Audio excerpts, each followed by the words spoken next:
Hello guys, welcome back to my channel. তো চলে এলাম আজকের নতুন ব্লগ ভিডিও নিয়ে। আশা করছি সবাই ভালো আছো। আর আজকে তো আমি ভীষণই ভালো আছি আর খুব খুশিও। তার কারণ হচ্ছে এখন যাচ্ছি আমরা একটু ঘুরতে, আর সাথে যাচ্ছে বর্দি আর দেবস্মিতা আছে, আর আছে বর্দির ছেলে, এই দেখো পাকা বুড়ো। তো সাথে এই তিনজনই যাচ্ছে আমার সাথে। তো যাচ্ছি ঘুরতে, বলতে গেলে গঙ্গাঘাটে যাওয়ার ইচ্ছা আছে, আর সাথে যাব পার্কে। তো চলে এলাম এখন দিদির বাড়ির ছাদে এসে দাঁড়িয়েছি। তার কারণ হচ্ছে দিদি তার ছেলেকে একটু রেডি করানোর জন্যই এসেছিলো। আর সত্যি কথা বলতে মাসির বাড়ি থেকে দিদির বাড়ি জাস্ট 2 মিনিট হাঁটা পথ। তো তাই জন্য ওরা নিচে আছে, ওরা রেডি হচ্ছে। তো ওই জন্য ভাবলাম আমি একটু উপরে এসে ছাদে এসে একটু বসি। আর ফাইনালি ওরা চলে এলো বাড়ি থেকে, আর আমি অনেকটা এগিয়ে এসে দাঁড়িয়েছিলাম। আর চলো যাওয়াই যাক। আর বলতে বলতে চলে এলাম পুরো গঙ্গার ধারের এখানে। শিব ঠাকুরটাকে দেখেছো কত বড়, বিশাল। আর এই প্রথম আমি দেখলাম, সত্যি কথা বলতে তোমরা কি দেখেছো জানি না, শিব ঠাকুরের যে গোপ হয় প্রথম আমি দেখলাম। তো যাই হোক, কেমন একটা অট লাগছিল। তো এর আগে আমি দেখিনি। আর ফাইনালি চলে এসেছি গঙ্গার ধারে। এই হলো গঙ্গা।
পড়ে যেও না।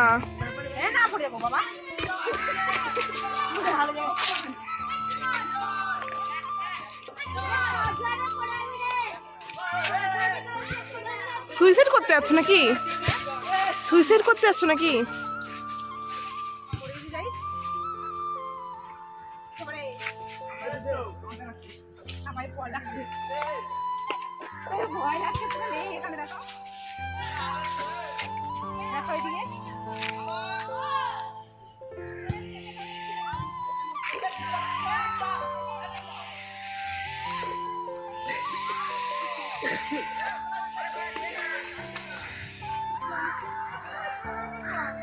হ্যাঁ, খেলা দেখবে, চলো।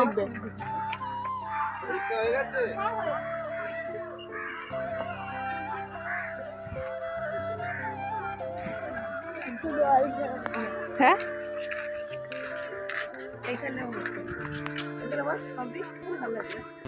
এখানে তো এখানে একটা ভালো বসার জায়গা পেলাম, দেখেছো কি সুন্দর একটা জায়গা। আর পাশে হচ্ছে খেলা। তো এখন আমার দিদির ছেলে ও বসে বসে খেলা দেখছে ওখানে। আর এখানে আমার তিনজন মিলে একটু মজ মস্তি করছিলাম। তো এখানে কি সুন্দর সুন্দর, মানে কি বলবো, যে ভিউটা আসছিল এত সুন্দর যে বলার মতো না। তোমরাই দেখতে পাচ্ছ কত সুন্দর একটা ভিউ আসছে। আর গঙ্গা বলে কথা, আর এত সুন্দর ভিউ না আসলে হয়। কি সুন্দর লাগছে যে বলার মতো না। সন্ধ্যা সন্ধ্যা গেছি, একটু ঠিক দুপুরবেলা থেকে যেতাম তাহলে খুব ভালোই হতো, কারণ এখন একটু অন্ধকার অন্ধকার হয়েই গেল বলতে গেলে। আর পাশে হচ্ছে খেলা, তো ওখানে অনেকজন আছে, খেলা টেলাও দেখছে। এই তো এখানে বসতে পারলি, চল না, চল চল পাঠিয়ে দেবো।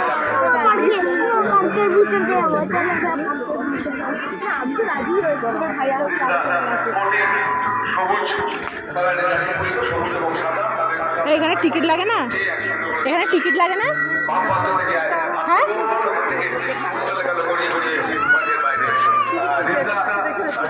টিকিট লাগে না তো।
বাচ্চাদের পার্কে এসে পুরো ফেঁসে গেছি, সত্যি কথা বলতে। একটুখানি দোলনায় বসছিলাম, তো যে পার্কটা দেখাশোনা করে সে ছুটে এসছে, বলে তার ফোনে নাকি SMS গেছে বড় কেউ বসছে। তো বড়রা কেউ হাতও দিতে পারবে না আর বসতেও পারবে না, তার নাকি ফোনে SMS চলে যায়। যাই হোক, এটা প্রথম দেখলাম, শুনলামও। আর বাচ্চাদের জিনিস বসা যায় না ঠিকই, তো একটুখানি বসলে কোনো ক্ষতিই হতো না। তো যাই হোক, বসতে দিল না, কী করবো, তাই এদিক সেদিক ঘুরে বেড়াচ্ছে। আর একজনকে দেখেছে রিলস করার কায়দা দেখেছে, বাবা রে, এ তো রিলস বানানোর একদম এক্সপার্ট। তো যাই হোক, এখন হচ্ছে বাড়ি ফেরার পালা, কারণ হচ্ছে পার্কটা এক্ষুনি বন্ধ করে দিবে আর সবাইকে বেরিয়ে যেতেও বলেছে। তাই এখন আমরা যাব সোজা বাড়ি। আর অনেক ঘুরেছি, আর সন্ধ্যা হয়ে গেল, আর কোথাও ঘোরার কোনো এনার্জিও নেই আজকের মতো এখানেই ঘোরার শেষ করছি। তো বাড়ি যাওয়াই যাক। আর আমার দাদা বলছি, দিদির ছেলেকে তো খুঁজেও পাওয়া যাচ্ছে না, ও তো একদম আত্মহারা আনন্দে। তো ওর জন্যই এই পার্কে আসা, অথচ আমাদের কোনো প্ল্যানই ছিল না যে এই পার্কে আসার কোনো।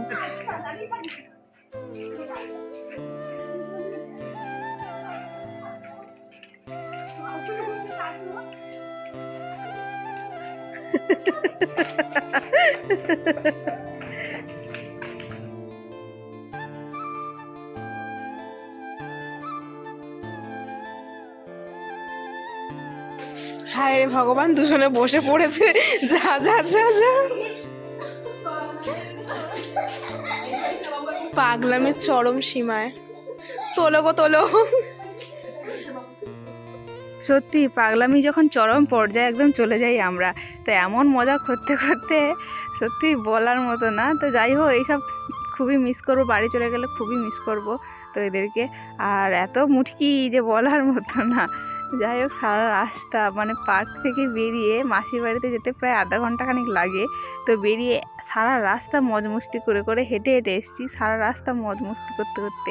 তো যাই হোক, এখন যাচ্ছি সোজা বাড়ি। তো চলো, ভাই আসছে আমাদেরকে আনতে, তো তার সাথেই যাব। তো চলো, আজকের ভিডিও এখানেই শেষ করছি, দেখা হচ্ছে পরের কোনো ভিডিওতে। ততক্ষণের জন্য সবাই ভালো থেকো, সুস্থ থেকো, টাটা।